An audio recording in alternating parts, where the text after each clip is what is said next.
Welcome to Million Dollar Grit, the podcast that dives deep into the world of entrepreneurship where tenacity meets strategy and dreams meet reality. My name is Julie, and I explore the raw, often overlooked truths of what it takes to succeed in business and in life. It's not just about the glossy success stories, it's about the grit it takes to get there.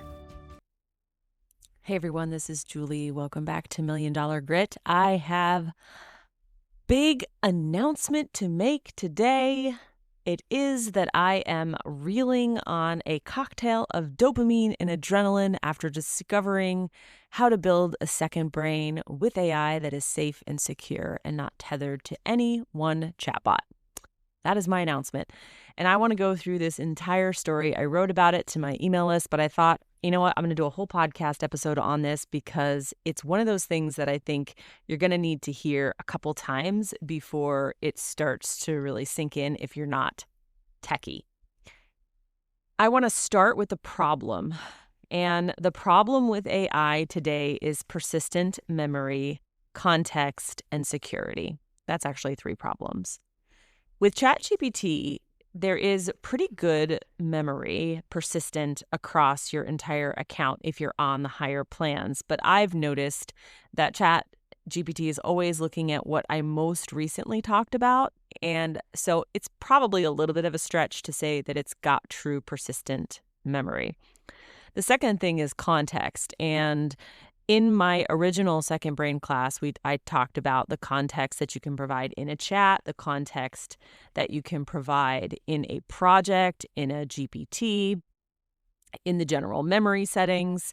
But again, it's limited and you have to create the context, paste in the context, all of that. The third problem is the way that you are tied to one particular chatbot. And as the big companies have been growing, we've got Grok, we've got Gemini, we've got Claude, we've got OpenAI. And if you start building a second brain in one of those services, your data is hosted on their servers in their cloud. And if you decide you want to switch, it's not the easiest thing in the world to do. And for example, Claude has really changed the game, and I've wanted to move to Claude for a while, but I've got so much built up in chat, it's been very difficult to move. Those are the problems. Now, a couple days ago, maybe yesterday, can't even remember now, Anthropic, the owners of Claude, made an announcement that their brand new model, Claude Mythos, was so powerful and dangerous that they would never release it to the public. Now, that's a big statement because that means that there are a small number of people at Anthropic in the government that have access to an AI that is far more powerful than anyone else, which has its own problems, and I'm not going to get into the political ramifications of that. However, if you go on X or you go on Reddit or you go anywhere where a lot of these coders and developers hang out, they are sounding the alarm that all software is hackable by Mythos. In fact, Mythos found bugs inside of 27-year-old software that was considered some of the most secure software building firewalls, and it found vulnerabilities. All of our data is at risk. And this feels pretty stressful if you're trying to build a second brain in a tool like ChatGPT. Like, what if OpenAI decides to, fund the government destroying other civilizations with nuclear weapons and you don't want to be on there, but you've got all your data there, right? Or what if it just goes obsolete? There's another AI that's like way better and now you're stuck in a chatbot that's obsolete, right? That is the issue with the second brain. On X, about a week ago, there was a guy, his name is Karpathy or Karpathy. I don't really know how to pronounce it. Anyway, he's in the developer world and he wrote this article that went viral all about building a second brain. And I thought, oh, that's cool. I did the same thing. And I read the article and understood probably 30% of it because he's a coder. And so he's using Claude Code and he's talking about markdown files and he's talking about this tool called Obsidian. And I was just like, I was like not quite getting it. And I also have never used Claude Code. I don't understand commands, terminals, any of that stuff. So I was like, okay, This is like way too complex for the average normal non-coder. But I could tell by the way it was going viral, by the way people were reacting, that I owed it to myself to try to understand what he was talking about, because I understood the power of the second brain from all of my work. I was running into these obstacles. It took me about 2 days. I broke it all down. I spent a long time trying to, understand the terminology. But once I understood what was truly going on, I am telling you, I had this like flood of adrenaline and dopamine, both, because the realization of all the problems that this would solve and the power of a persistent memory and context over time was like blowing my mind. I am going to do a workshop on this, because even listening to this podcast, you may not quite understand it. I'm going to be doing it in 2 places. Number 1, if you're my private client, if you are in the Digital Insiders, I will do this for you. Number 2, if you are in FG Society, I will be hosting a workshop there as well. And FG Society is $67 a month. It's really not even that expensive. You can go to fg-society.com and sign up there. But I'm going to explain it, so if you are super techie and you can follow along, you could probably just go and do this yourself. The first thing you need to know is there is a tool called Obsidian. And Obsidian is basically an Apple Notes on steroids.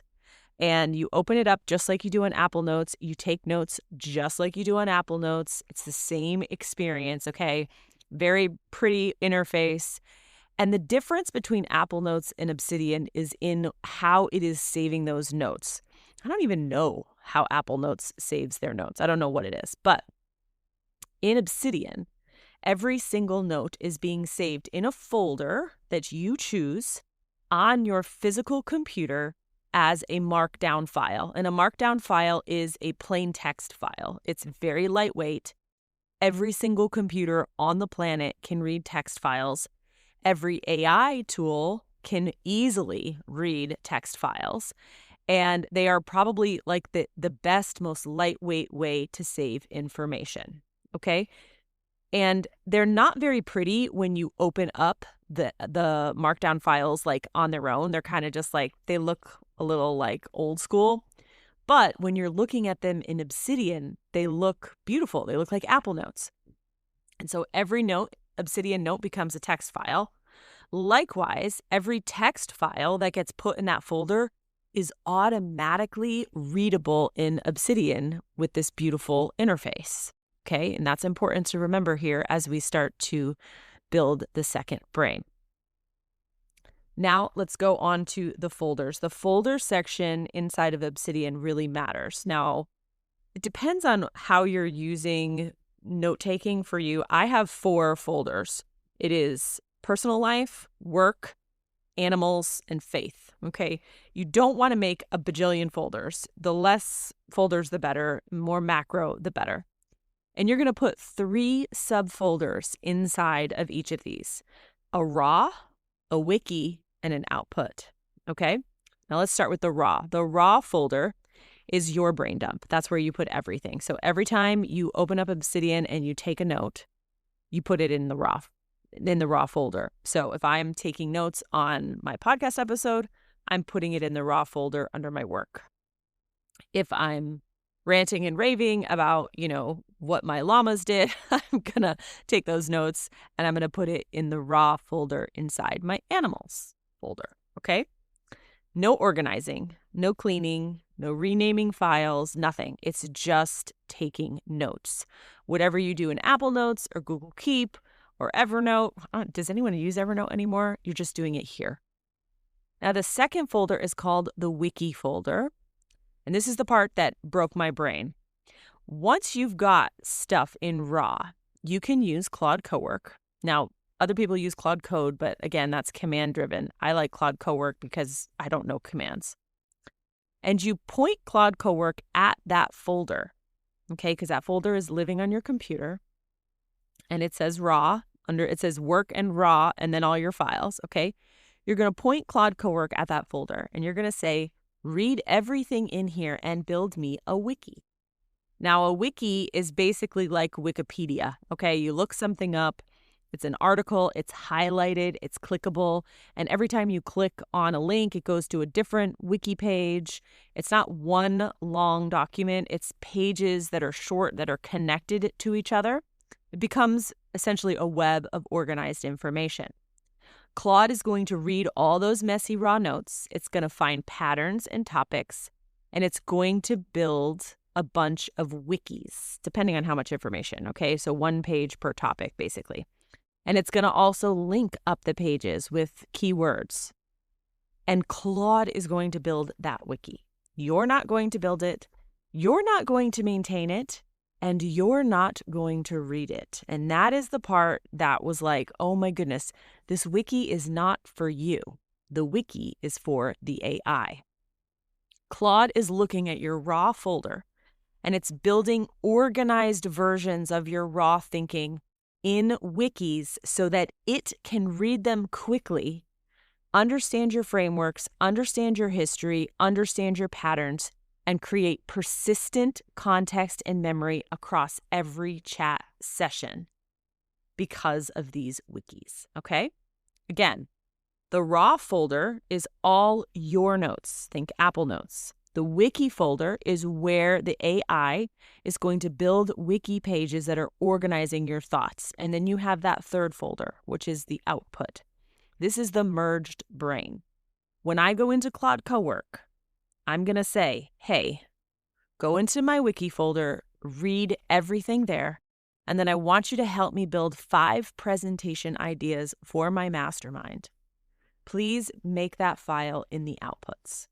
Now what's happening is, or maybe I wouldn't even say that yet. Maybe I would talk back and forth with it. It would come up with ideas. And whatever we end up with, I would say, now make that a file in the output folder. The output folder is what my brain and the AI brain came up with together. And if it makes an MD file, a text file, in the output folder, it's immediately readable on Obsidian as a beautiful note, okay? No more copying and pasting, no more where did I put that? And what's going to happen is it's going to compound over time because those saved outputs are ultimately the gold. And you could even ask Claude, you could point to the outputs folder and say, hey, I want you to look at all of these outputs and I want you to go and update the wikis so that they're even better. The system is going to get smarter every single time you use it. And you will always know in your Obsidian, raw is what your brain came up with. Wiki is the AI's version of your organized thoughts, and the output is what you build together. And there's also a feature in Obsidian called the daily note. And basically you just click a button and it's like it puts the date and then you can write everything. So if you don't even want to deal with the folder structure that I talked about, you can just hit the daily note, put everything you're going to think in that day. And at the end of the day, ask Claude to take that daily note and organize it into raw files in each of your folders if you want to. Your only job is to just write things down, and then the AI does everything else. And if you've already made the connections of why this is so awesome, congratulations. You now hopefully have a dopamine and adrenaline flood as well. But here are the primary reasons why this is so powerful. You own every single file on your device forever. No company can take it, change it, or hold it hostage. It'll work with any AI agent. Claude Cowork right now is the big one, but whatever gets built next, you can use it. It's all your knowledge base, your local knowledge base. The AI is going to maintain the wiki for you. You do not have to do it. The more you feed it, the smarter it gets. It compounds. And every single AI session that you're using with Cowork is going to load your context, your frameworks, and your history, and you will never have to explain yourself from scratch again. Your best thinking is going to stop disappearing, and it'll also be able to make connections that you probably can't make. It's 100% private. It's off the cloud. And if Claude disappears tomorrow, you're going to just point your vault at whatever comes next. It's the easiest readable file in the world. The 2 things you need are an Obsidian account, which is free, and Claude Cowork, which is $20 a month. Some people work on multiple devices, right? I do. There is a $5 a month subscription with Obsidian, where if you are working on, let's say, your iMac and you are updating and the files are getting updated, it will sync over to your other device. So that folder structure on that local device is up to date as well. And this sync has end-to-end encryption. Obsidian can't even read your files. All right. That's it. 2 tools, 3 folders inside of each of your main life arenas. A system that compounds forever, completely private. If you want to go through this step by step, again, there are 2 ways that you can do it. Number 1 is to become my private client, because every time I come up with something or I learn something, I teach it to them. The second thing is you can join FG Society at fg-society.com. It's $67 a month. I will be doing an Obsidian Claude co-work workshop in there. Chat soon. And there you have it, folks. Another dose of $1 Million Grit. I hope today's episode has left you feeling inspired, equipped, and ready to face your own entrepreneurial journey with resolve. Remember, until next time, embrace the struggle, harness your grit, and keep pushing forward. You're stronger than any challenge you face. I'm Julie, and this has been $1 Million Grit.